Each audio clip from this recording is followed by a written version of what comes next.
18. Okay, if that didn't convince you she needs to be removed from the ship, I don't know what will, Samaya said, following Cass down the corridor. What? Her outburst? Cass asked. We used a trans-dimensional weapon. I'd be surprised if she hadn't tried to object. Caspian, come on. We tried to warn you, and look what happened. He stopped, turning to face her. Okay. If she's calling ships to us, where are the rest of them? Why just the one ship? Especially if they know what kind of engines and weapons we possess. Samaya fumbled over her words. Well, obviously they sent one ahead, or it was the closest. So then why not wait until they had an armada, or spring a trap? Especially if she transmitted our heading and destination. Why just send the one ship and then no others? He knew why she was arguing so hard against Estrva being on the ship, but Cass didn't believe it. They wouldn't be here if Estrva had really wanted to betray them, and the encounter with the Athru ship had proved that. You never know. There could be one waiting for us once we reach Sill space. Could be, he said, but I doubt it. They wouldn't toy with us, especially if, like we suspect, we're the last of our kind. I don't think that's necessarily true, but I can't say otherwise. We're a big prize. They're not going to let us slip through their fingers if they can help it. I think we came upon that Athru ship by pure luck. Otherwise, they would have been better prepared. Her face grew hard. You don't know these things like Hank and I do. You can't count on anything with them. They are ruthless. Exactly my point. If Estrva was a spy, we wouldn't still be here. They would have been waiting for us around Sisk. I doubt we would have even made it back to the ship. She huffed. I hope you're right.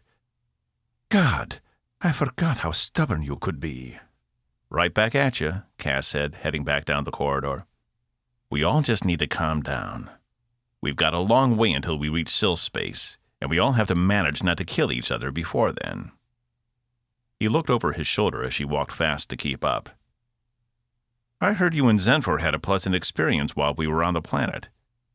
It's because of you we made it out of there. Samaya shrugged. She's not so bad once you get to know her, and as long as you don't piss her off. That's the attitude I need you to take with Estrva.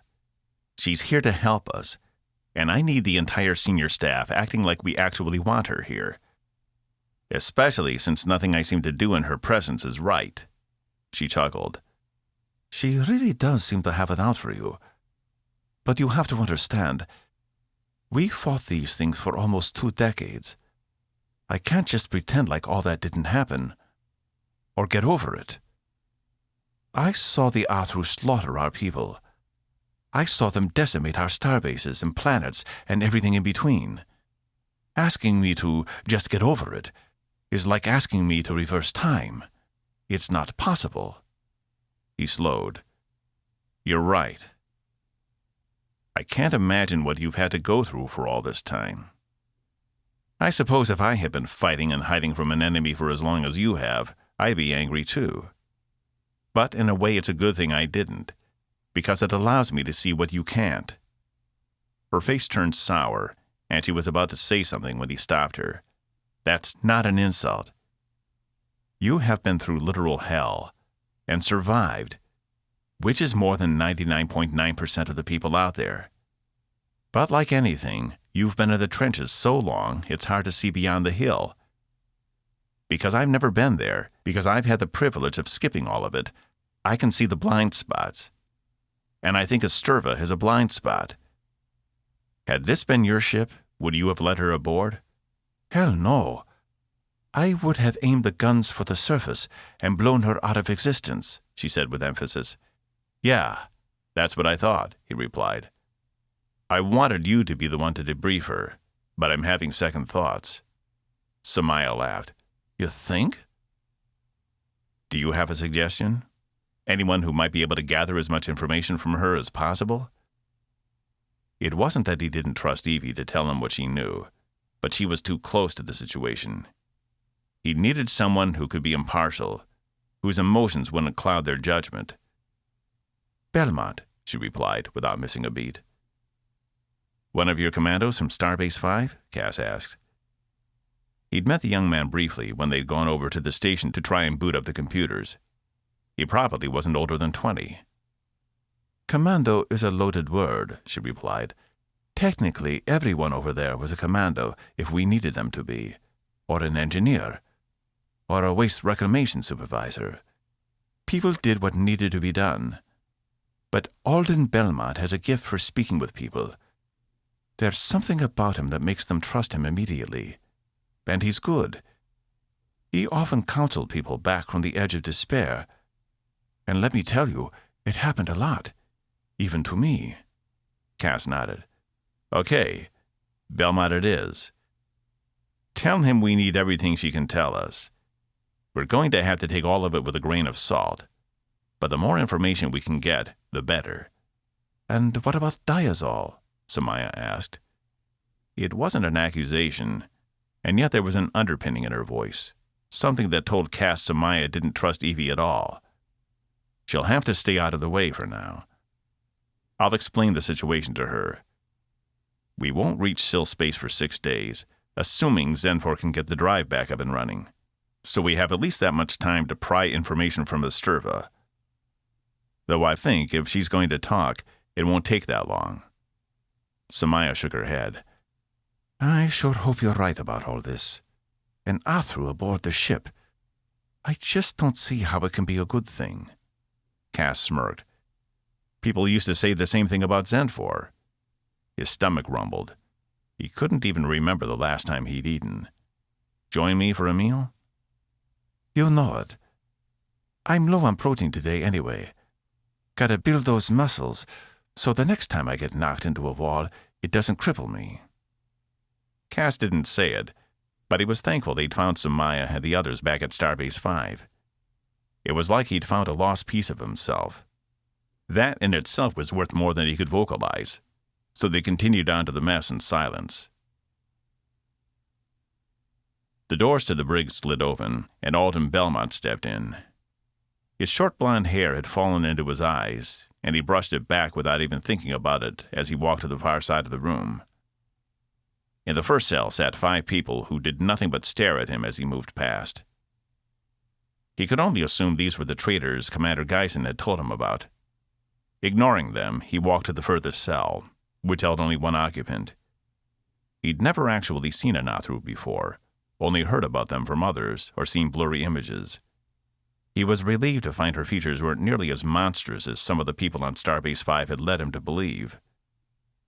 Alden had been barely 3 years old when the first attacks came. He'd grown up on the run, hiding most of his early years. But he found it easy to make friends in each new location. Every place had different people, and every person had a story. Alden loved to listen. He found that most people just liked to talk, and if he let them, they would tell you their life stories with very little prodding. But of course, all of his experience had been with other humans. He'd had little contact with other species, though he did remember his father telling him he'd been friends with a young Yax-Inax when he'd been just shy of 5. But Alden had no memory of it. They'd had to flee Marxus to keep the Yax-Inax there safe. Ever since then, it had been mostly human settlements, or lack thereof. The fact he even found Commander Geisen and Graydon had been something of a miracle, though she'd gone by captain back then. Alden stepped up to the force barrier, waiting for the alien to notice him. But she just sat in the cell, her hands folded in her lap. To him, it looked as if she didn't mind being in there.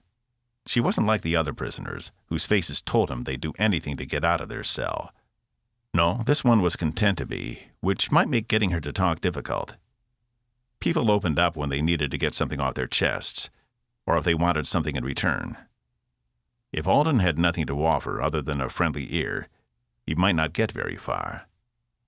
"Hello," he said, keeping his face neutral and his voice as even as he could. He was nervous, but not so much that his hands were sweaty or his heart rate was out of control. "Hello," she replied, not looking up. "My name is Alden Belmont," he said.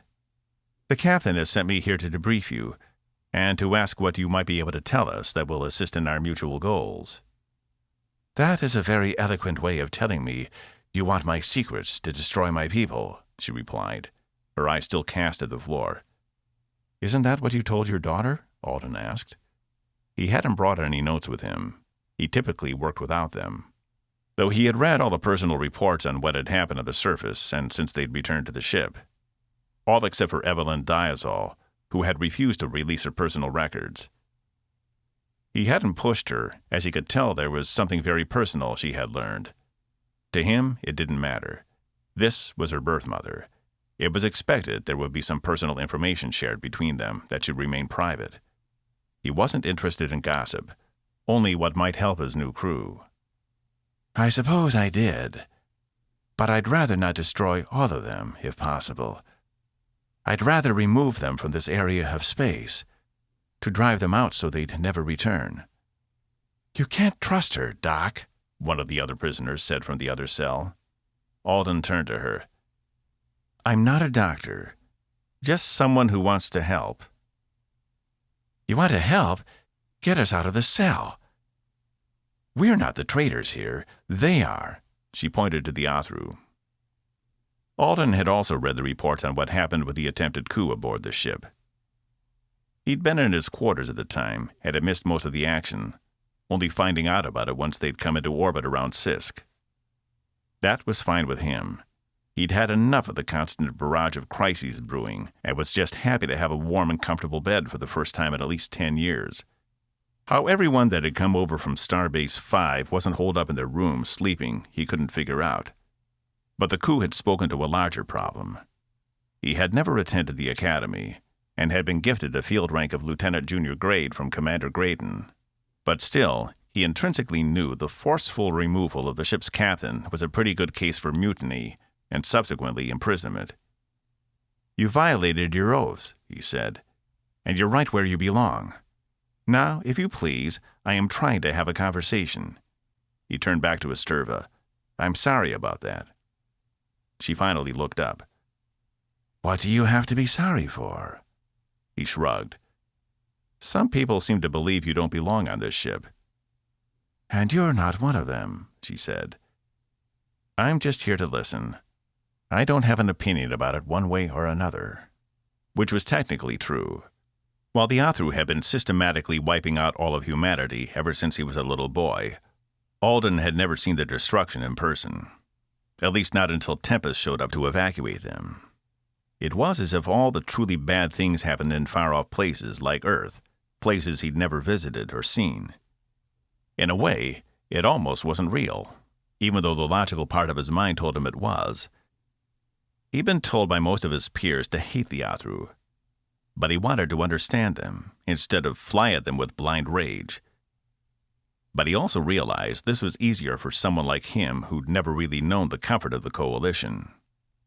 He hadn't lost what everyone else had, and thus he didn't miss it. What would you like to know? She asked. She turned to face him, but only by a few centimeters. It was subtle, but he took notice. He considered the question, not wanting to constrain himself. What are you prepared to tell us? Anything you want. Consider me an open book. 19. Cass made his way to the conference room, aware he was already late. Being captain was more difficult than he'd imagined, and he spent more time than he would have liked on inconsequential things. The resource reports, for instance. They were critical to Tempest sustaining the crew for the long term, because they didn't know how long they'd need to go before picking up additional supplies. But he couldn't just do them once a week. He had to review the quartermaster reports daily. The quartermaster would inform Cass if anything looked out of place. Cass's analytical mind could take in the reports and see patterns where others might miss them, which might expose a blind spot somewhere. Just this morning, he discovered volume of one primary food ingredient used to make Regis meals was lower than expected, because the food synthesizers had been using the ingredient in some of Esterva's meals as well. Cass had told the quartermaster to inform food maintenance to make an adjustment to cut back on both so the supply would last longer. And then there were the personnel reports. He didn't even want to think about those. Sorry, everyone. Cass said, walking into the conference room and straightening his jacket. Around the table sat Hank, Samaya, Zal, and Belmont, the counselor. Evie sat on the far side of the table by herself, while Zenfor stood in her typical corner, her arms crossed. Though technically no longer part of the crew, Cass had invited Evie to the meeting since it concerned her mother and what tactical information she might have revealed. He was sure she was curious. He took a seat. Okay, then. Lieutenant Belmont, you've completed your debrief of our guest? He nodded, while Evie uttered a harumph, which Cass ignored. She was very forthcoming. I've included everything in my personal reports, but Commander Geisen said I should give you the details, since they might be pertinent to our destination. Cass glanced at Zenfor, who remained stone-faced. It had been 5 days since they left Sisk and their Athru encounter behind. And while Zal still couldn't determine if Asturva had had anything to do with the attack, they hadn't come upon any more Athru patrols, which made Cass feel better. If Asturva had really wanted to trick them, wouldn't she have called more ships to their location by now? Go ahead, Lieutenant, Cass said. Belmont glanced at Evie. As you may or may not know, Asturva is a member of a group of Athru that do not identify with the rest of their species. They believe all life should be allowed to exist, in whatever form, and wiping it from existence is to diminish the overall value of the universe. Sounds very politically correct, Hank grumbled. Cass couldn't blame his skepticism. He'd been fighting against the Athru for 18 years. Like Samaya, it was bound to have taken a toll on him. 30 years ago, the Athru discovered her group's betrayal, her word, not mine, and set out to destroy them as well. They were forced to split up and flee, and as of today, Asturva is unsure if any of the rest of her group is still alive. The last one she was in contact with was someone named Marshall, who I believe served on this ship. Yes, he did, Cass said. While she says she regrets what happened to the Coalition, there was little she could have done about it. The Athru number in the millions, all of them on board a vast armada of ships. She says it is their entire species, that they no longer live on planets, but instead spread themselves out. That way, if one ship is destroyed, many more remain. That makes sense, coming from a species who destroys planets, Zal said. Did she say what planet they come from? Was it the green-ringed planet we visited out beyond Omicron Terminus? Belmont shook his head, his blond hair swaying back and forth. He pushed it out of his eyes. She claims not to know. That information is lost to time. But she does know her civilization is millions of years old, if not older. The planet we visited was just one of 100 different planets containing the ancient time technology. She told me they didn't invent it, but they do use it for themselves. Well, if they didn't invent it, who did? Evie asked. Her face was flushed red, and at first Cass couldn't figure out why. Perhaps she thought she should have been the one to gather this information? She doesn't know. She said it was there when her people found the planet.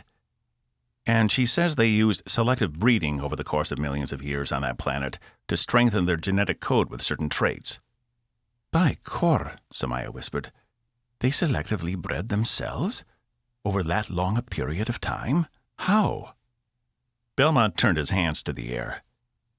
She says they are a very dedicated, a very focused people. Entire generations existed for nothing other than their strong genetic traits. Somehow they managed to avoid war, poverty, extinction, all in the pursuit of this singular goal. Did she say why they did this? What was the point? Cass asked. To evolve her people into the strongest, most resilient race in the known galaxy. As they worked to improve their physical and mental traits, they also improved their technology. She said they accomplished some great things. He paused. And yet, Cass leaned forward, they still haven't managed to match the Sill in terms of raw ingenuity. It took them millions of years to do what the Sill did in only tens of thousands. And even then, they never got quite as far. She doesn't know why. Cass eyed Zenfor, who he could have sworn had a grin on her face. But it was so insignificant, it could have been nothing more than a trick of the light. Which brings me to the point of all of this, Belmont said, tapping on the small data device he'd brought with him. A 3D image of a lethal-looking ship appeared in midair, projected from the middle of the table. It was the same design of the ship Cass had seen when he and Saturina had gone inside the time bubble back at Omicron Terminus. This is one of their warships, Belmont said. She's given us full tactical information on how to stop them, though at the present, we don't have the necessary firepower. He tapped something else, and some small sections on the ship turned red. These are the most vulnerable areas. But our current darts and blades aren't powerful enough to penetrate their armor. Let me guess, Cass said. A sill weapon could. He glanced at Zenfor again. Belmont nodded. According to her, yes. Even though we have little experience with sill weapons, we know they're powered using negative mass interdimensional particles. The raw force of something that powerful could penetrate their armor and their hulls easily. And according to Esterva, it is something the Athru are deathly afraid of. I guess it's a good thing we have a sill aboard, then, Cass said. But Zenfor was already shaking her head. I can make a lot of improvements, she said, but I can't create negative mass particles out of thin air. They come from the space beneath, the underworld the sill used to move from place to place. Do you remember it? Cass did. How could he forget? Moving through those tunnels had been unnerving. Despite the fact there was no light of any kind, he had felt as if there was something on the other sides, despite K4's insistence there hadn't been at the time. The particles come from the other side of the tunnels. In a way, yes. There are certain places where the tunnels open into the void itself. They are collected from there. But they are very volatile, and unless refined properly, unstable within this universe. And if they aren't properly stabilized, Samaya said, they will obliterate every living thing within half a light year. No doubt she was thinking about the sill weapon she and her husband had sabotaged. There's no way to access the space beneath without using a sill ship? Cass asked. Or facility, Zenfor said. They're interconnected as well. But no, it is a closed system. Cass slumped back in his seat. That left them with their original plan of asking the sill for help. He'd hoped debriefing Esterva might have revealed some hidden weakness of the Athru, something they could take on themselves. But even if that were true, how effective could one ship be against an entire race? Not only did they need the means, they needed allies to assist them. Can we please let her out now? Evie asked. She'd held both of her hands beneath the table for the entire meeting, but now they were spread out in front of her, like she did when she was particularly serious about an issue. She's obviously not a spy. And I don't think Zal will ever be able to eliminate her as a suspect. No offense. None taken, Zal replied. You're right. I can't definitively say she did or did not have anything to do with the Athru attack. There's just not enough evidence. His artificial visage changed before their eyes into one that resembled sorrow. Cass couldn't help but appreciate this new range of expressions he'd installed in himself. It made him easier for the rest of them to relate to. If we were attacked again, I might have enough to prove or disprove a connection. Cass glanced at Samaya and Hank, both of whom were tight-lipped, but their nostrils flared and their eyes remained intense. They did not want Esterva out of the brig. But what choice did he have? He couldn't keep her locked up forever. And she had given them valuable intel, assuming it proved true. I think, given we haven't experienced any more attacks, there's no harm in allowing her to leave the brig, as long as she remains supervised. He kept his eyes on Evie, who nodded. Agreed, she said, her voice urgent. I'll contact Vrij and let him know you'll be down to retrieve her momentarily. Samaya made a dismissive sound, but didn't say anything further. Hank turned and stared out the windows along the side of the ship. Thank you, Evie replied. I know it isn't a popular opinion, but I truly believe she's not here to harm us. She would have done so already.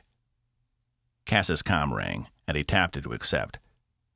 Captain, we'll be within range of Sill space in 2 hours, Ron said. Cass caught Zenfor's eye. She returned the look before averting her gaze. Acknowledged, he said. Thank you, Lieutenant. Everyone, dismissed. 20. The main view screen on the bridge showed a map of the entire sector, complete with borders for both what used to be Coalition space and SIL territory, which had not changed in thousands of years. A small blue dot represented Tempest, who had left Coalition space behind and rapidly approached the very edge of SIL space. There were no other markers on the screen, except for nearby stars or stellar phenomena. Zenfor was familiar with this area of SIL territory, having patrolled here decades ago. The nearest SIL outpost was the salt world of Turn, deep within SIL territory, but it was a virtual fortress. Not only did it have multiple outposts on the planet itself, but orbital construction stations, refueling ports, and massive hangars for SIL ship docking and redeployment. Other than Thisleia, it was the strongest SIL outpost within the confines of their territory. It was from Turn, Zenfor posited, any response to their intrusion into SIL space would originate from. That was, if they didn't encounter resistance immediately. A strange tickle ran down her back at the prospect of seeing her people again, at encountering their ships again. It had been so long since she'd interfaced with one, would a ship even recognize her anymore? Or would it reject her outright? Not that it mattered. She'd already long ago decided to never go back. But that didn't mean she couldn't miss it. Her old suit remained in storage in her quarters. For the first time in years, she thought about donning it again, if for no other reason than the familiarity. "Switch to live feed," Caspian said, sitting in the captain's chair. Zenfor stood off to the side, near the back of the room, watching. 1,000 different thoughts ran through her mind. How would the SIL react to their presence? Would they even allow them to speak? And ultimately, would any of this help Sester? The longer he was in his self-induced coma, the further away she felt from him, almost as if their relationship hadn't existed at all. Perhaps if she focused hard enough, she could convince herself it was all in her imagination. All it would require would be the destruction of any evidence the two of them shared anything. Maybe then it wouldn't hurt so much to be separate from him. The screen ahead of them switched to a view of stars flying by at great speed, all of them tinged green. "Coming up on the border now, sir," Lieutenant Ron said. Zenfor steeled herself. Caspian had asked for her assistance, and she'd agreed, but she didn't like how little information they had going in. Caspian had wisely decided not to send out communication bursts to the SIL, as they didn't want to give their position away to the Athru. "I want you to stop just short of entering their territory," Caspian ordered. "Don't give them an extra reason to destroy us before they hear us out." He glanced to Zenfor for approval, and she nodded. It was better they didn't cross the border until they'd had a chance to speak with the Council. Would she know who it was? Or had so much time passed, a new breed had already been introduced into the system? She was still decades away from being retired had she remained the Consul of Renglass. But Kafor was capable and would have managed things well until the Sanctuary realized she wasn't returning and assigned a new consul to the ship. "Coming to a full stop, Captain," Ron said. The green disappeared from the screen as the ship slowed, the stars halting in their tracks. Ahead of them was nothing but blackness. "We're 200,000 kilometers from their border." "Good, hold there," Caspian said. "And now we wait to see if they respond." He turned to Zenfor again. "If they don't, will we need to cross the border to get their attention?" "They already know you're here," she replied. "They are trying to decide how best to respond. It may have been a long time since they've seen or even detected a Coalition ship." He turned his attention back on the screen, scooting to the edge of his seat. "Ensign? Any movement out there?" "Nothing yet," Ensign Talia replied. "But I'm keeping the armor up just in case." "I'm getting something," Ensign Rivers said, "coming in fast." Ahead of them, two giant forms exited parallel undercurrents. Zenfor was taken aback. These were no normal SIL ships. These were behemoths, twice the size of a normal cruiser. Back when she'd been consul, there had been only 24 in the entire fleet. And they'd sent 2 out here to meet Tempest?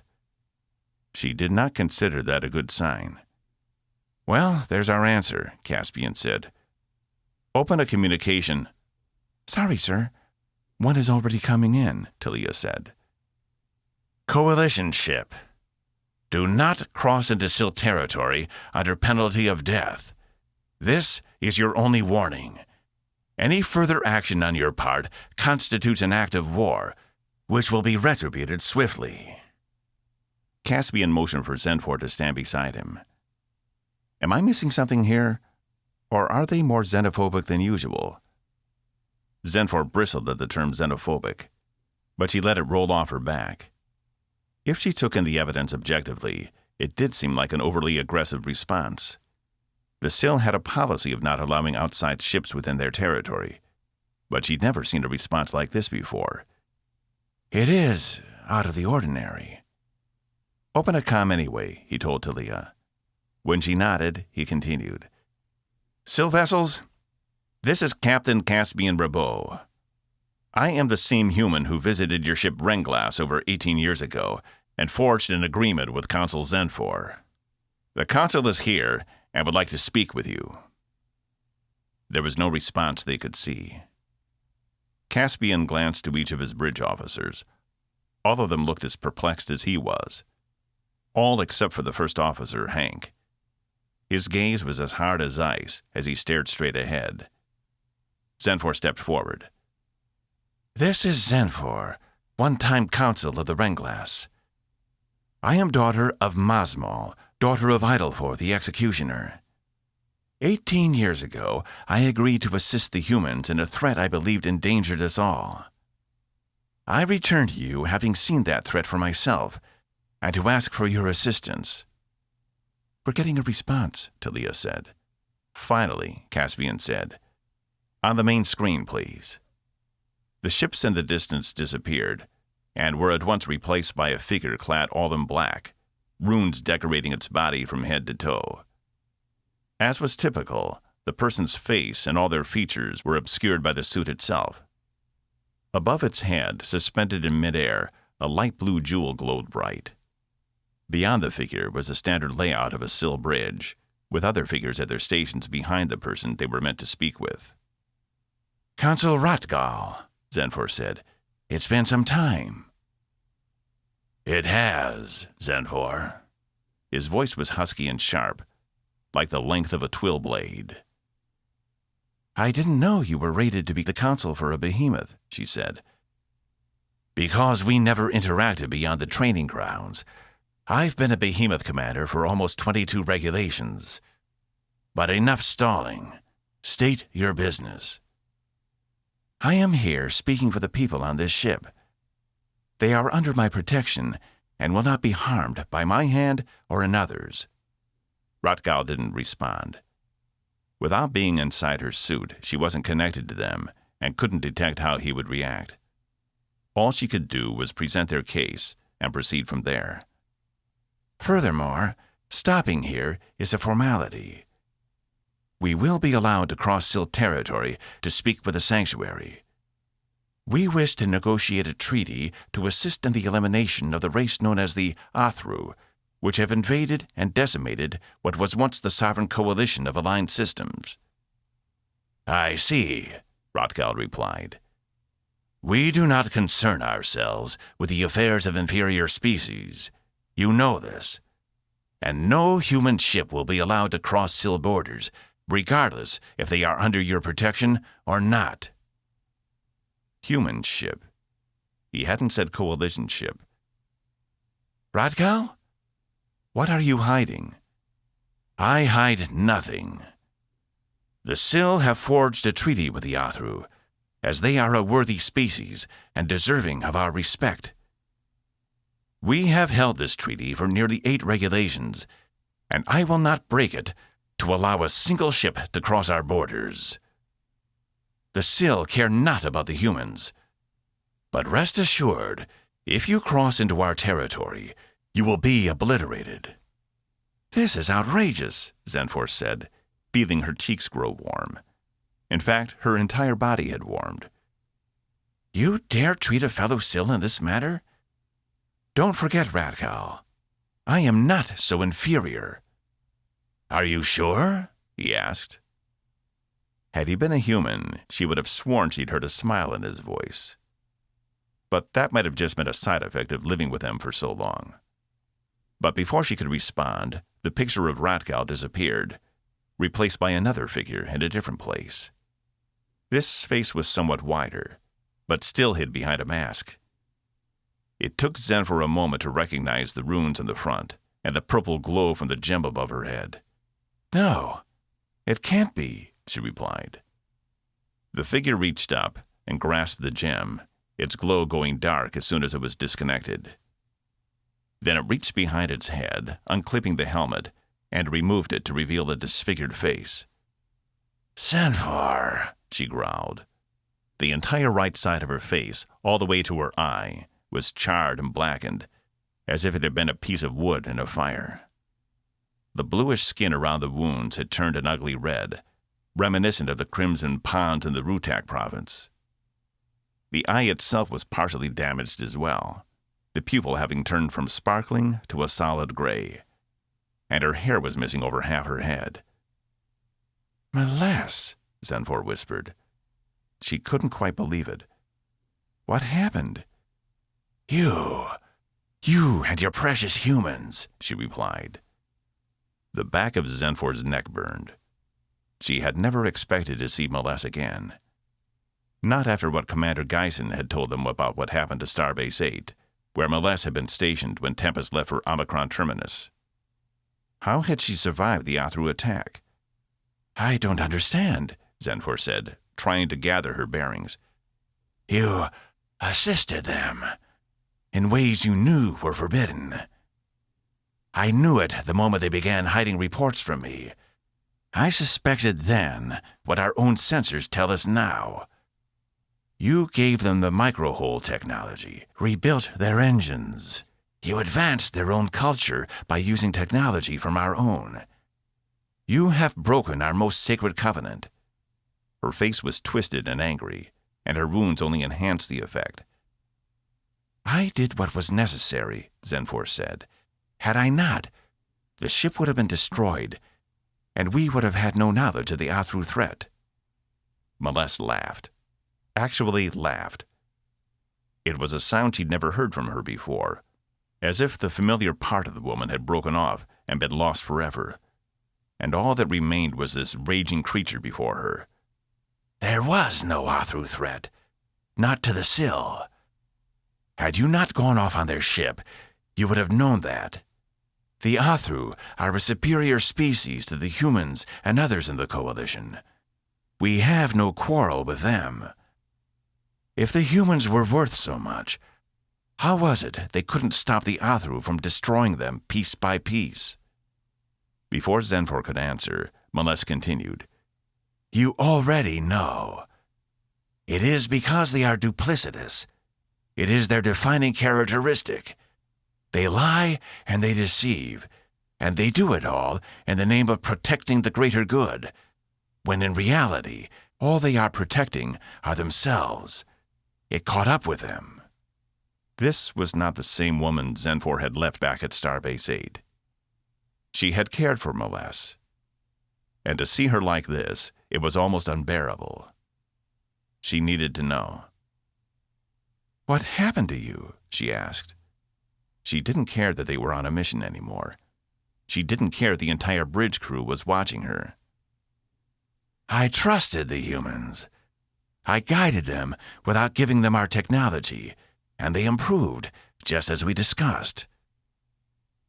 But then I learned your ship reached the world they called Hypaxia faster than should have been possible, and I refused to help them anymore until I could speak with you. They didn't like that. They told me you were out of range and couldn't be contacted. And then they began hiding more reports from me, restricting my access. Finally, Admiral Sangvi told me I should stay in my quarters for my own protection, and I was locked inside." "They locked you up?" Cass asked.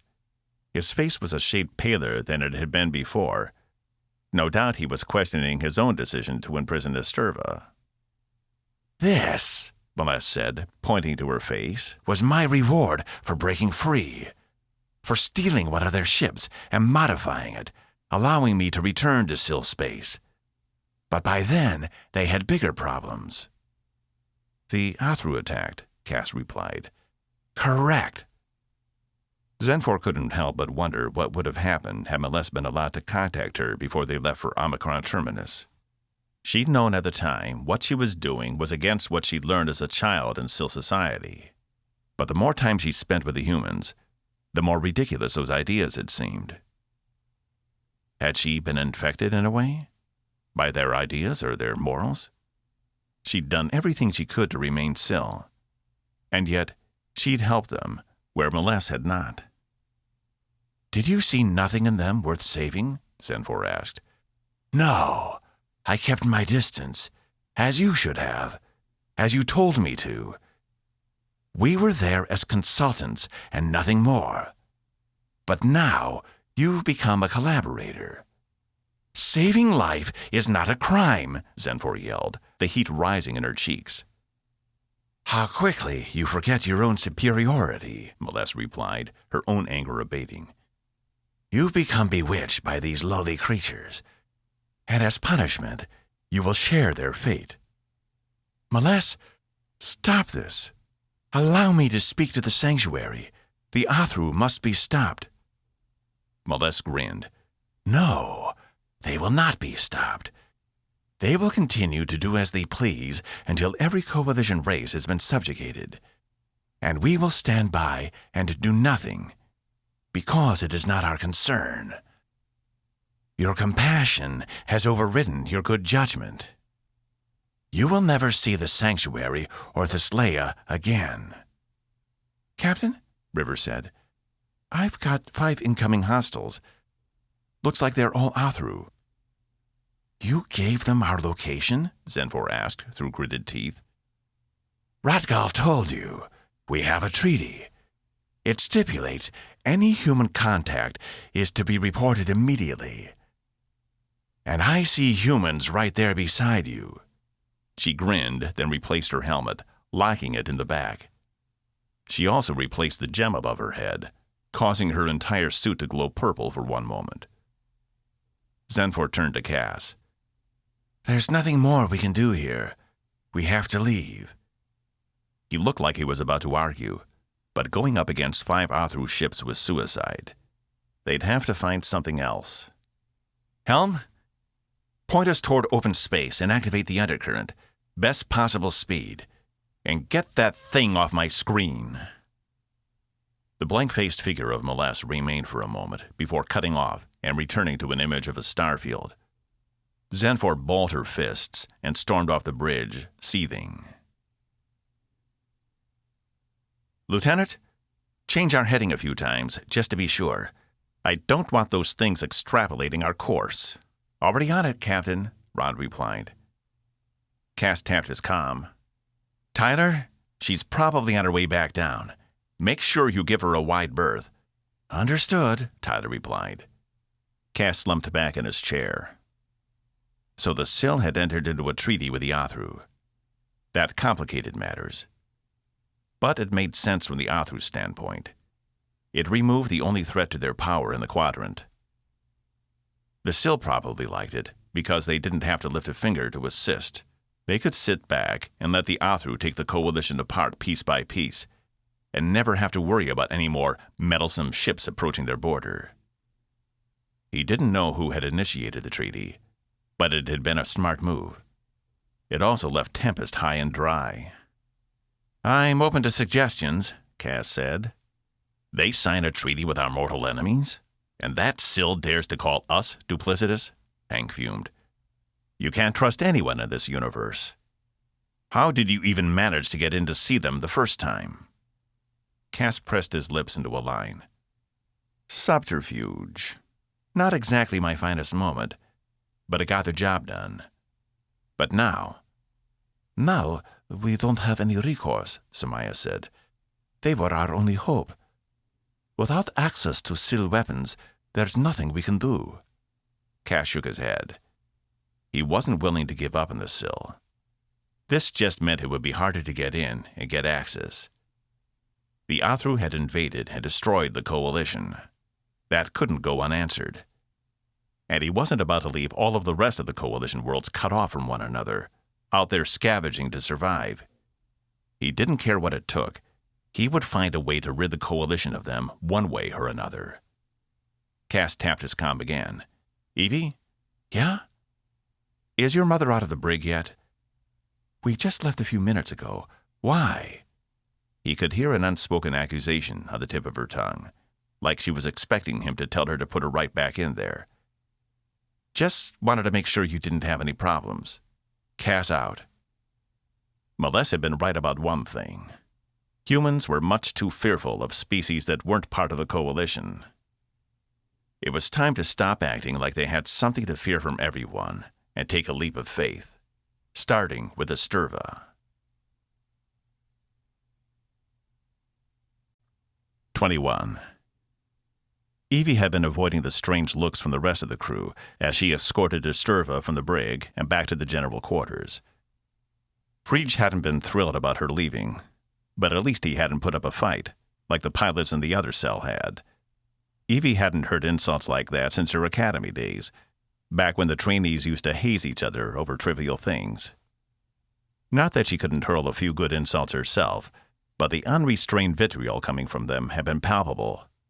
She knew they hated her. They probably blamed her for the death of Ravenkel, not to mention every bad thing that had happened since. She hoped Chief Jan was making progress with their new living situation. Evie had been so absorbed in freeing Esturva, she hadn't even bothered to check. It was strange meeting the person you'd been looking for your entire life. She didn't know how to act around her, except that she needed to be cautious. She'd opened herself up to one Athru already, and that hadn't turned out very well. She needed to take her time with Esturva.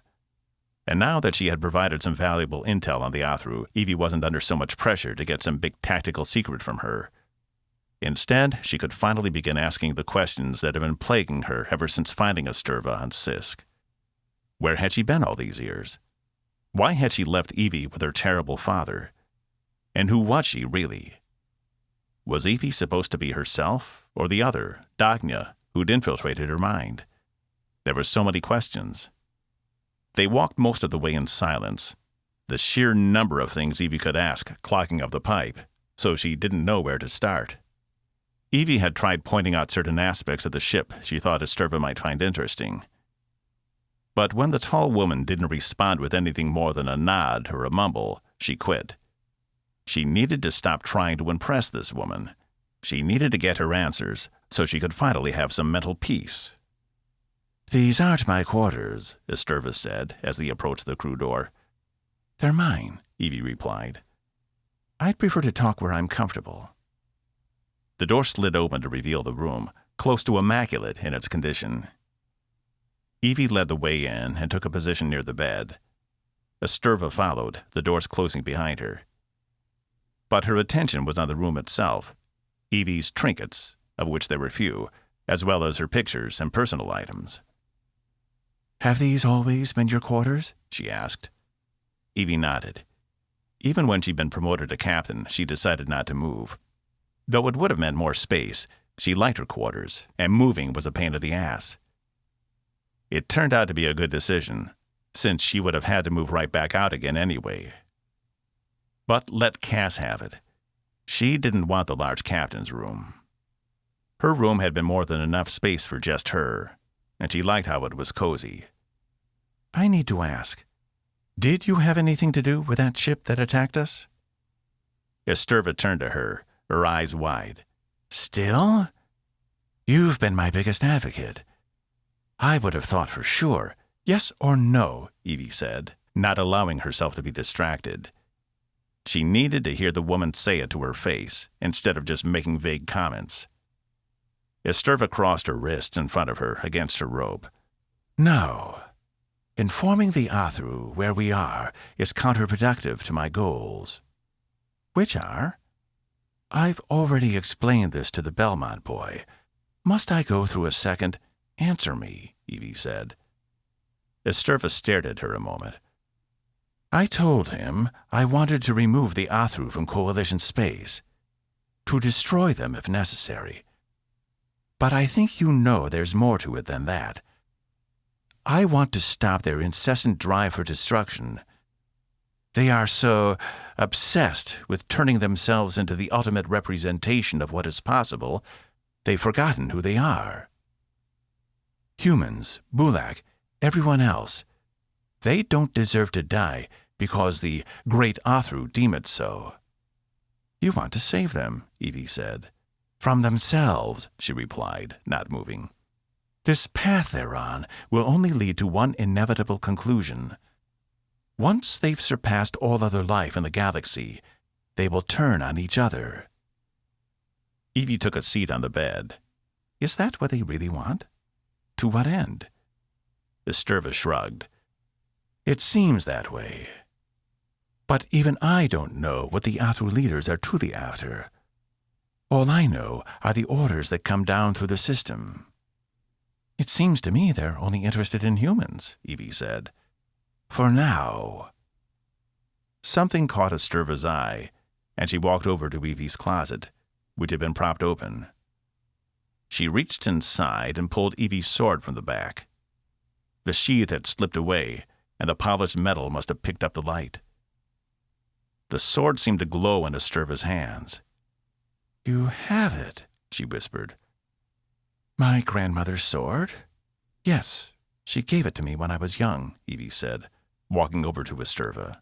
She took the sword from her hands and placed the sheath back on it. She returned it to the back of the closet, securing it so it wouldn't come loose again. The sword had nothing but bad memories associated with it, and she didn't want to see it again. She should recycle it. And your father's, Esturva said. Evie furrowed her brow. No, he never knew I had it. She gave it to me in secret. He didn't like weapons of any kind. She paused. Wait. How do you know about the sword? Because he told me about it. When we were on my ship together. He used to carry it as a young man. He told me he'd been raised to think of it as a cherished piece of his heritage.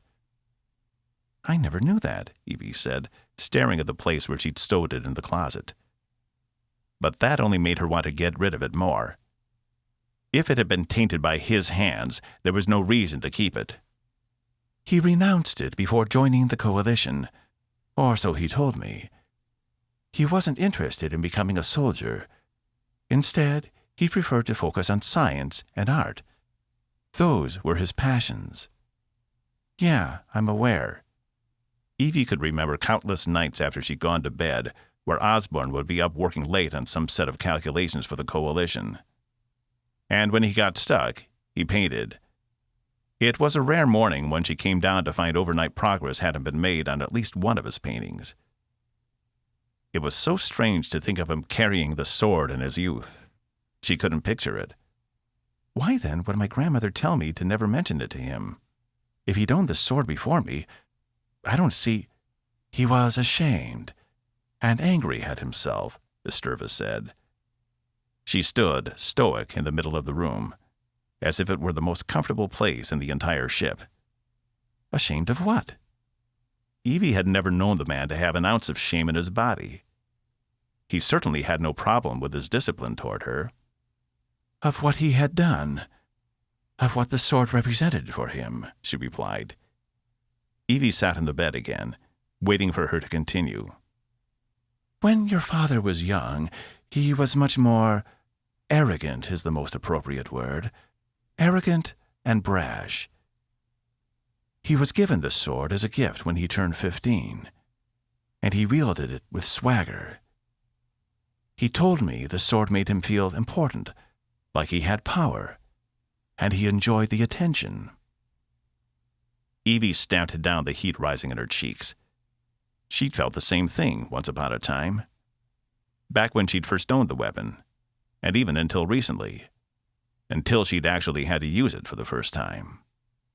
Everything before had been nothing but bravado and posturing. She liked the way people, especially when she was undercover, shied away from her while she carried the weapon. It was power. "What happened?" she asked. "What always happens when arrogance goes unchecked for too long.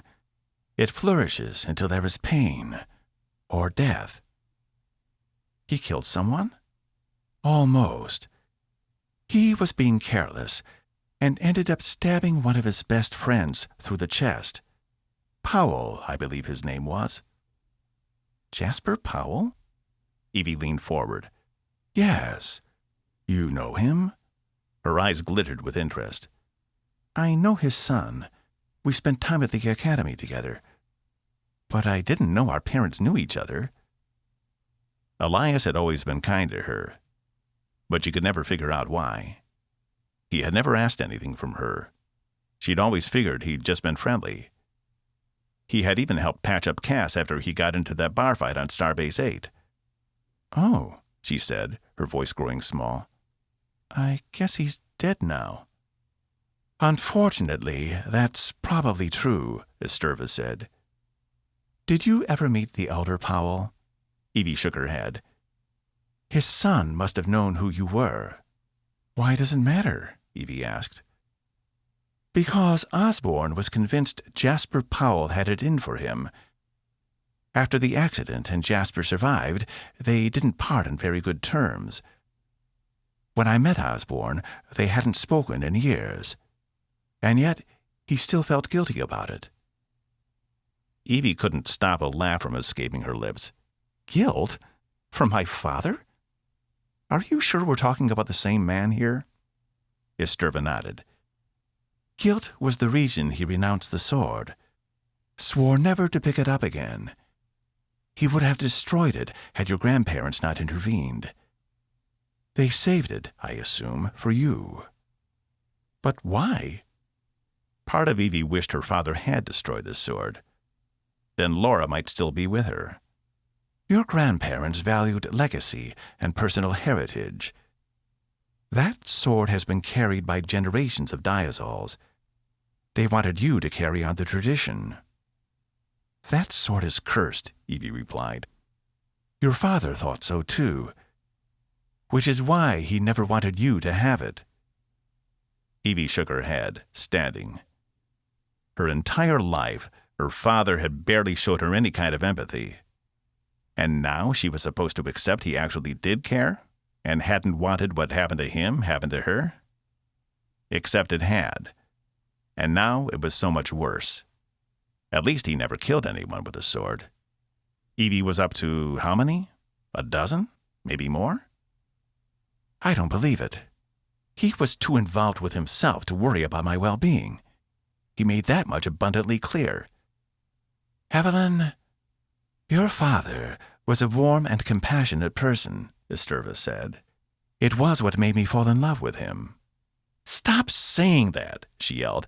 "If he was so compassionate, why didn't he ever tell me any of this himself? He never opened up to me, instead preferring to remain closed off and distant. I didn't even realize parents talked about their pasts with their children until I was over the age of 10.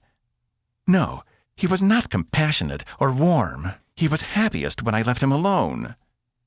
Esterva creased her brow. "That isn't true."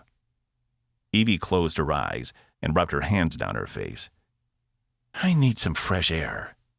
She pushed past Esterva out into the hall. As soon as the doors were closed, she gasped for breath. What was wrong with her? Her heart was beating like crazy, and her hands felt all clammy. She had to force herself to take deep breaths, otherwise she would pass out. As soon as her breathing calmed, Evie took a few steps away from the door and down the hall. She needed to think.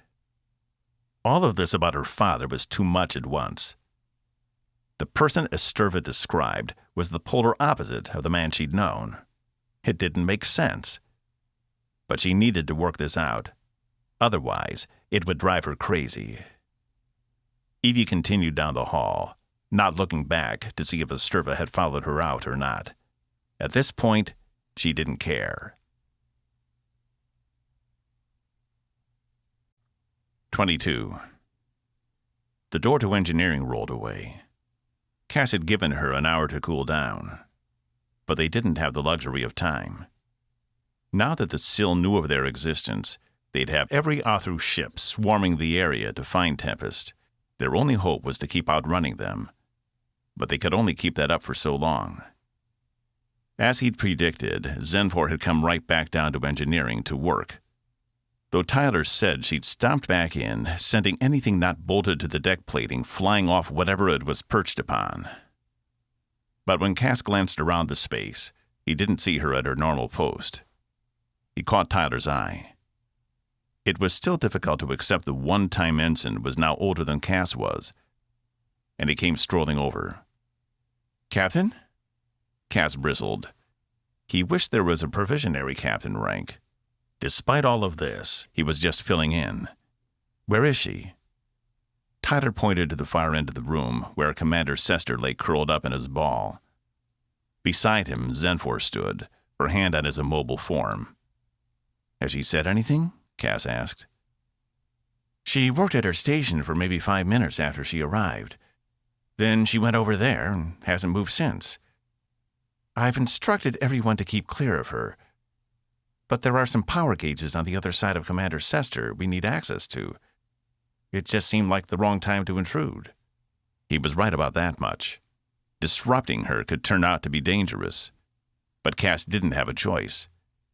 Plus, he had sensed a change within her when they'd come back from the Athru planet. It wasn't as pronounced as it had been that first week, but it was still there. There was a way to get through to her, but he couldn't discount what had just happened on the bridge. "Can I offer you a pulse rifle before you go over there?" Tyler asked. Cass smiled. "Nope. I'll have to take my chances." He left Tyler and weaved his way around the equipment in the room underneath the second-floor catwalk they'd built to help monitor the new engine systems, and over to where Zenfor stood. "Don't take another step," she said, without turning around. "I want to be left alone." Her hand remained on Sester. "Are you getting anything from him?" Cass asked. "It's none of your business," she replied. "It is when I'm the captain." He took 2 steps further. In response, Zenfor roared and turned on him, her fist cocked back. Cass planted his feet and braced himself, his heart rate skyrocketed. Her fist came screaming in at him, and Cass closed his eyes, preparing to take the blow. Nothing happened. He cracked an eye to see her fist had stopped centimeters from his face. Her own visage was a mixture of fury, disappointment, and pain. She dropped her arm and relaxed her own posture, stepping away from him. "You're a very stupid man, and I am a fool." "Maybe," Cass said. "I wanted to say I'm sorry about what happened on the bridge. With Meless. I know you and she were close, probably in ways I don't really understand. But you said you would try to help us, and you did. For that, you deserve my thanks. And the thanks of this entire crew, even if it wasn't the outcome we wanted." Her face twitched, and she turned away from him again, placing her hand back on Sester. "I betrayed my people," she said after a moment of silence. "I knew what I was doing, and I betrayed everything I had ever known. Meless wasn't wrong. If you hadn't, we'd all be dead. You did what you thought was right at the time." "No," Zenfor said, facing him again. "You don't understand.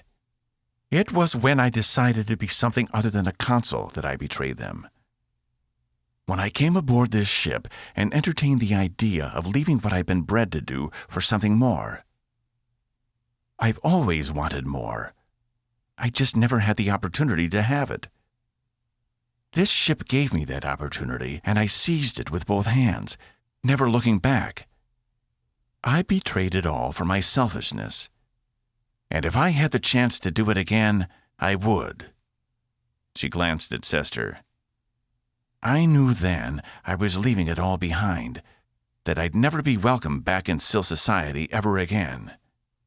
I could have lived with it if—" She trailed off. "Zen, I promise you, we will find a way to revive him. If we have to plow this ship into the heart of the Coalition itself and land on Claxia Prime, we'll do it. But just know you're not alone here. The rest of us are here for you, too." Cass wasn't sure if she believed him or not, but he meant it. He was as concerned with Sester as anyone, but it seemed nothing would phase him out of this state. Not unless they found another Claxian. "That's generous, Caspian. But no one can be there for me like Sester." "We're not trying to be," Cass said. "We're just here. That's how a crew works. We all support each other." "I suppose," she began, then took a deep breath. "I suppose not killing you 18 years ago was the right decision after all." "Are you just now coming to that conclusion?" he asked. "I needed time to examine the evidence," she replied, a smile on her lips. It was gone as fast as it had been there. He decided that was as good as he was going to get. "Since now I know you're not going to kill me, how is the work on the new handheld weapons coming?" Her face immediately turned sour. "I've submitted a plan to Lieutenant Denna. She should be moving into production soon." "That's great news," he said. "I thought you might be having some issues." "I was. Until I realized I was thinking too hard about all of it." "The weapon will be simple but effective," she replied. "Good. Because we might need them. We need to find another way to speak to the Sill. I'm not about to let this go just because they have a document from the Athru which says they won't attack each other." She shook her head. "If the Sill have weighed the evidence and made a decision, it will be very difficult to convince them otherwise. It will be even more difficult to get in front of them before they kill you. We don't have a choice. There's nothing else that can stop the Athru. Either we need the technology, or we need to convince them to change their minds and help us." It was a long shot. He already knew it. But he was out of ideas. If only the Atlas hadn't been destroyed, they could at least harvest the weapon from that ship and maybe repair it. "What do you hope to accomplish?" she asked. "The Coalition is gone. Why not accept the losses and take the ship somewhere where no one will hunt it? With the advanced drive, we could go further than any human has ever gone before." He had thought about it. They'd even given it something of a trial run out near Omicron Terminus. But finding allies was easier said than done, and there were plenty right here. Plus, this was his home. He wasn't going down without a fight. And maybe somewhere deep within, Esturva's blame had gotten to him. Had all this been his fault? If it had, it was his responsibility to fix it. "No," he said. "We're staying, and we're going to drive those bastards out, no matter what it takes." She sighed. "Then you will most likely die." Her dour mood had returned. "Which means I will die along with you, since I am part of this crew. So we might as well try our best. That's the thing about you humans. You're persistent to a fault." He couldn't argue with her there. "Since we obviously can't fly deep into Sill space without being obliterated," Zenfor said, "we need to change tactics. If you really want to get in front of the Sanctuary and plead your case, the best way will be to use the space beneath. Which means we need to find a Sill ship, get on board, and use their connection to the subdimension. Once inside, we can make our way to the Sanctuary and speak with the Council." It sounded good to Cass. "However, realize once we are there, we will most likely be executed for violating Sill territory. You escaped an executioner once. I doubt you can do it again."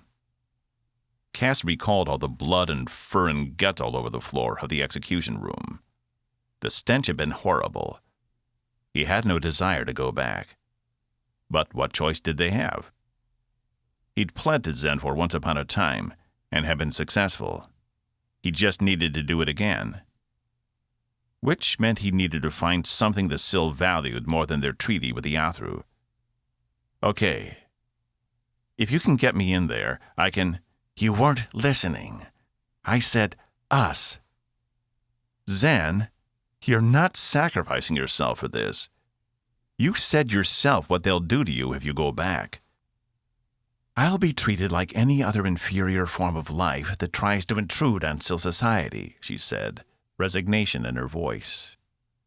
"Obviously, I can't count on my friends, now that I've been reduced in status."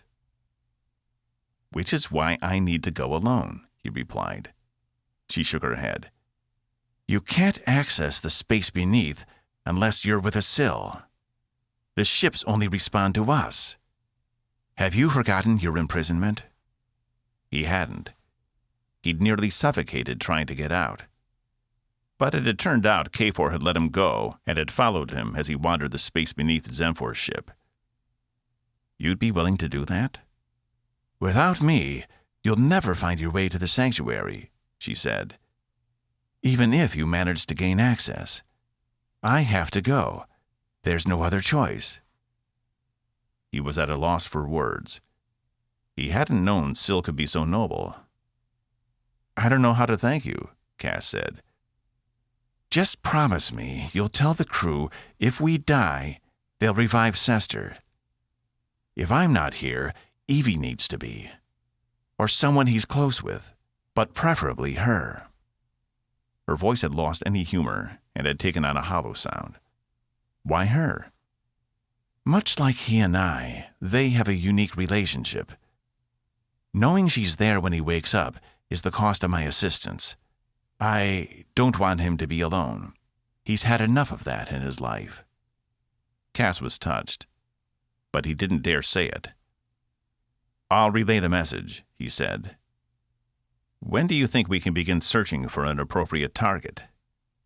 There was no way they could go up against one of those behemoths, as Zen had called them. They needed a regular-sized ship, or even a scout ship, though the thought of chasing one down made him shudder. "As soon as you're ready," she replied. "If I'm not mistaken, time is short." 23. Evie made her way through the ship's corridors. The harsh light caused her to keep her eyes toward the ground, though there was nothing different about the luminosity levels in the hallways. She felt a headache coming on and wilted back into oblivion, if only for a short while. Her discussion with Esturva played over and over in her mind.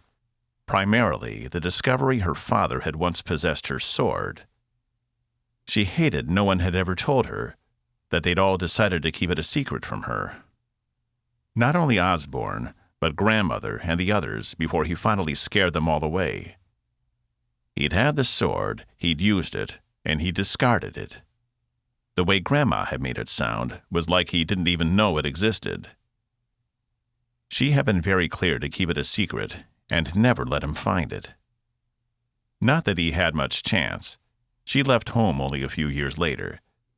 She'd thought it was a secret between her and Grandma, something to bond them together. But it turns out it was just another lie. She hated them for it.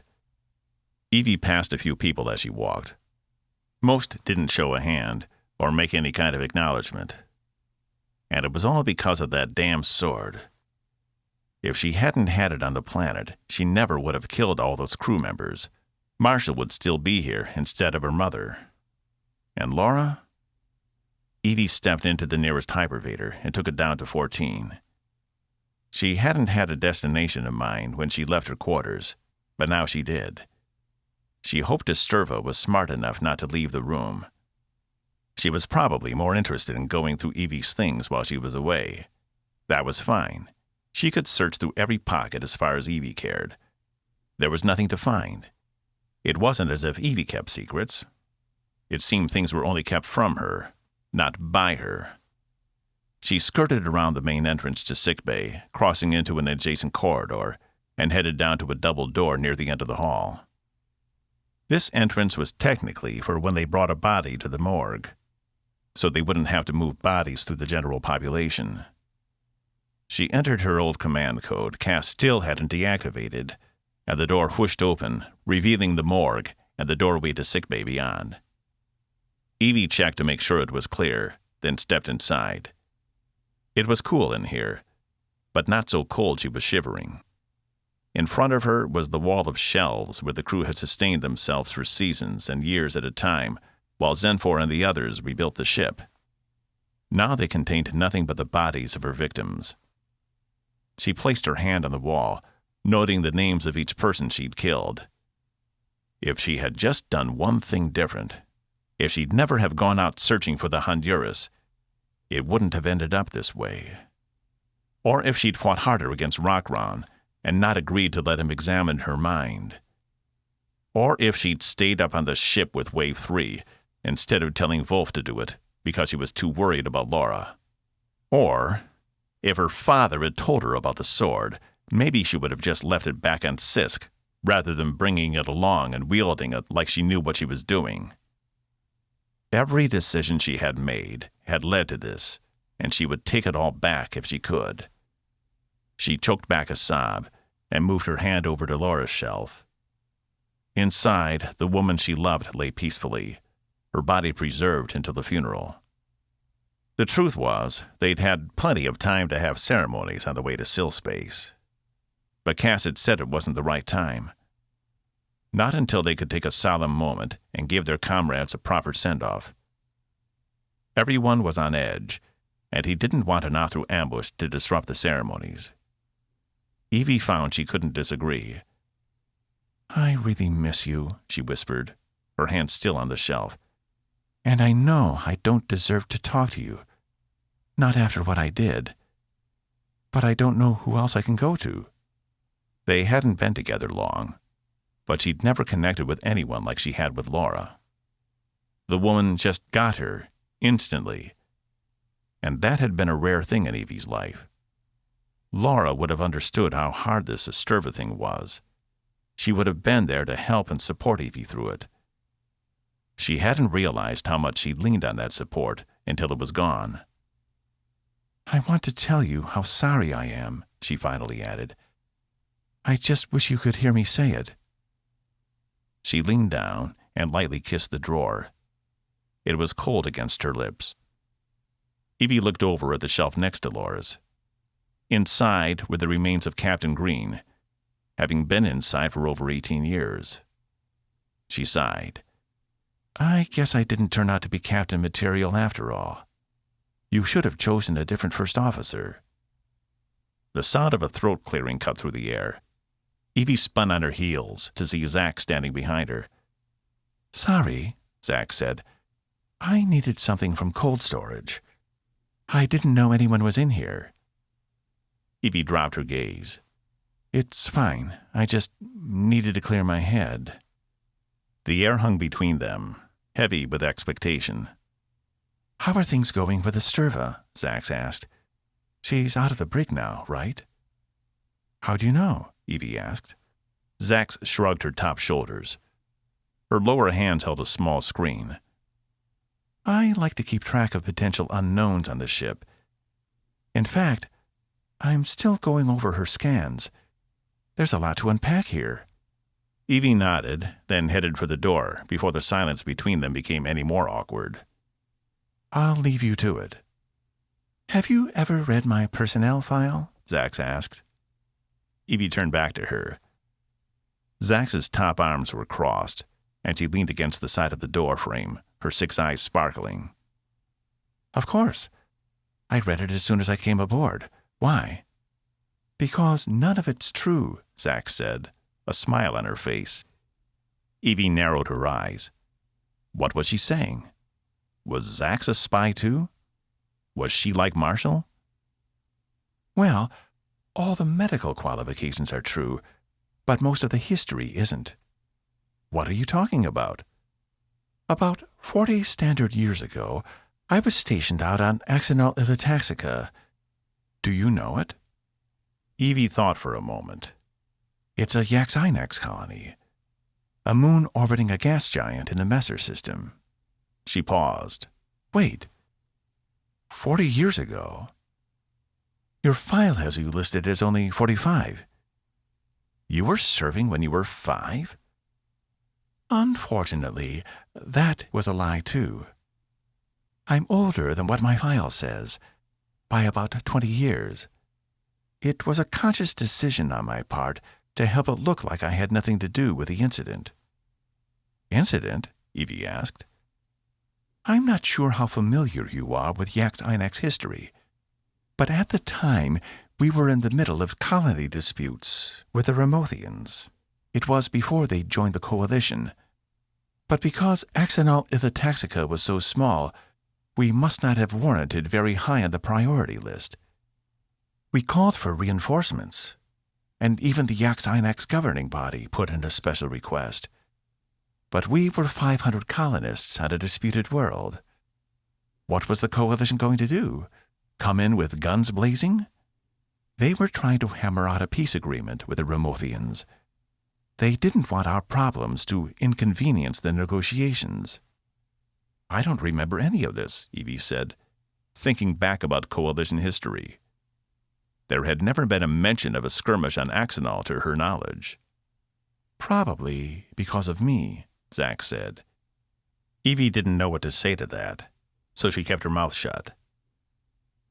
"I was one of the only people on the colony well-versed in biologics, and I volunteered to build biological weapons to show the Remothians we meant business. Except, I screwed up. A missile went off when it wasn't supposed to, and killed over 100 Yax-Inax." Her mouth turned down, as if she'd eaten something sour. "I am responsible for the deaths of over 100 of my own people." "I'm so sorry," Evie said. Zax nodded. "Me too. At the time, I thought I was doing my duty, that I was doing what was necessary for my people, and it all blew up in my face, literally." Evie had to work to control her breathing. It was horrific. "What did you do?" "What else could I do? The Remothians weren't stopping, so I kept building weapons." She couldn't even look at Evie anymore. Zax just stared at the floor. "How?" Zax shook her head. "I don't know. Going back after the accident was the hardest thing I've ever done. But I had a job to do, and I was the only one who could do it. I had a responsibility, and as bad as it was, I had to see it through. More people died after that, and then a few more. And finally, the Remothians broke off their attacks, a condition of being admitted to the coalition. I guess someone on Earth was listening after all. But both sides took heavy losses." She laid the screen down and wiped the edges of 4 of her eyes with her hands. "Why isn't any of this in the official record?" Evie asked. "Because most of us knew we'd be tried for war crimes for being associated with the creation of biological weapons. We wiped our identities from all the systems, and a special branch of Yax-Inax security made sure we had alibis when Coalition Command came knocking, which they eventually did. It was why I changed my age, so it seemed like I couldn't have even been there. Of course, the Coalition didn't want the general populace to know 2 of their member units had been involved in a very costly war. It was bad for the Coalition image. So they spun it, declared Axonal Illotaxica off-limits long enough for the fallout to subside. Most of it was Zirfax's doing. She was a master at spin. To my knowledge, it was what propelled her to the highest levels of the media. She started out as one of us, but over the years, I feel like she became more of a foe." Evie thought back. Hadn't Cass said Fax was at his trial for using the transdimensional weapon? "Why are you telling me this?" "You deserve to know," Zack said. "And to let you know, you're not alone. Sometimes we can do everything we're supposed to, and things still go wrong. Terribly wrong. But that doesn't mean we stop trying. You couldn't have done anything different than what you did back on that planet, because you are who you are. You were always going to make those decisions. Maybe they were mistakes, and maybe they weren't. But you can't second-guess yourself. I spent a decade or more doing that, and it never led me anywhere. I want to save you the same amount of pain." She was right. If Evie could go back, she'd probably make all the same decisions again. That's just who she was. She couldn't change her own nature. "If you feel you need to tell the captain, I understand," Zach said. "Technically, I should be behind a force barrier for the rest of my life." "Are you kidding?" Evie asked. "You're one of the best doctors this ship has ever had." Zach smiled. "Don't let Box hear you say that. I'm not getting you thrown in the brig. Plus, I think Cass would be with me on this one." She took a deep breath, exhaling through her nose. She did feel a little better. She hoped Laura would recognize she never meant to hurt her or anyone else. She might even be proud of Evie for overcoming what she had, even though it had come at a great cost. "Well," Zach said, picking up the screen again, "I guess I'd better get back to it." She turned to leave.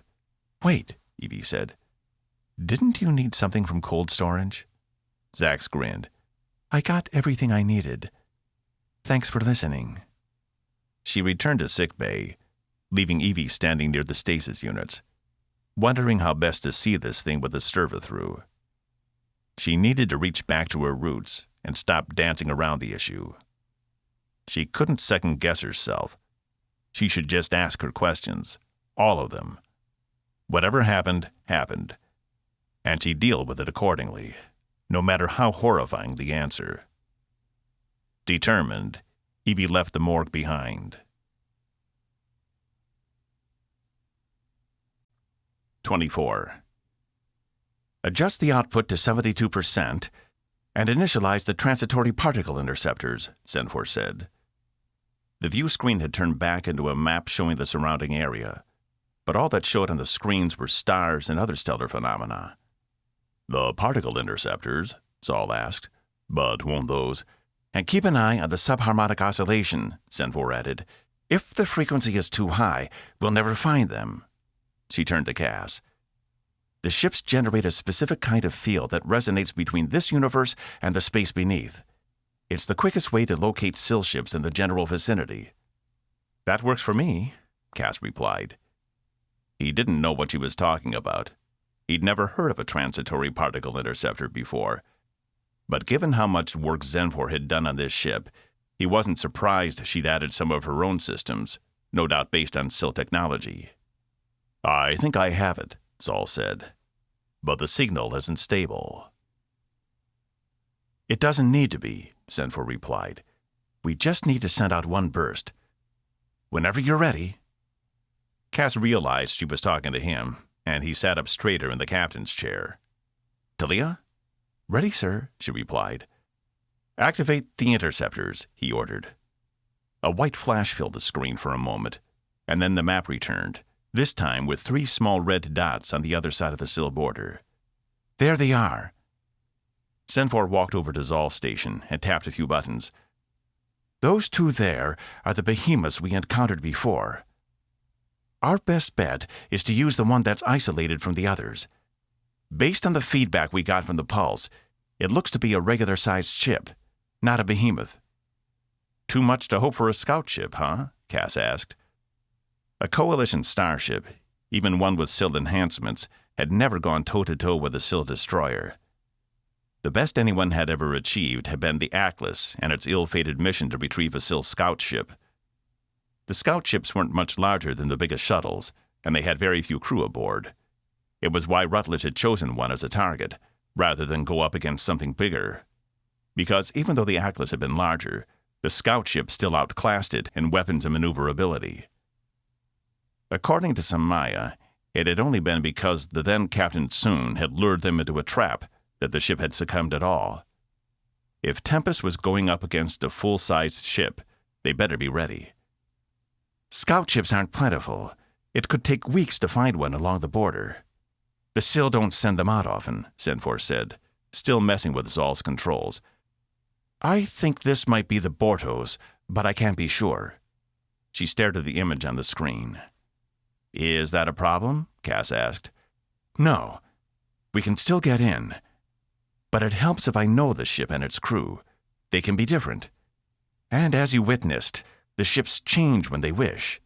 They're temperamental. And Bortos has a reputation for being one of the less cooperative ships. I still can't believe I'm hearing this, Hank said from the first officer's seat. Living ships? Bonded with your people? It's kind of amazing, Samaya finished. I'd love to know how your relationship with them developed. Are the ships built or grown?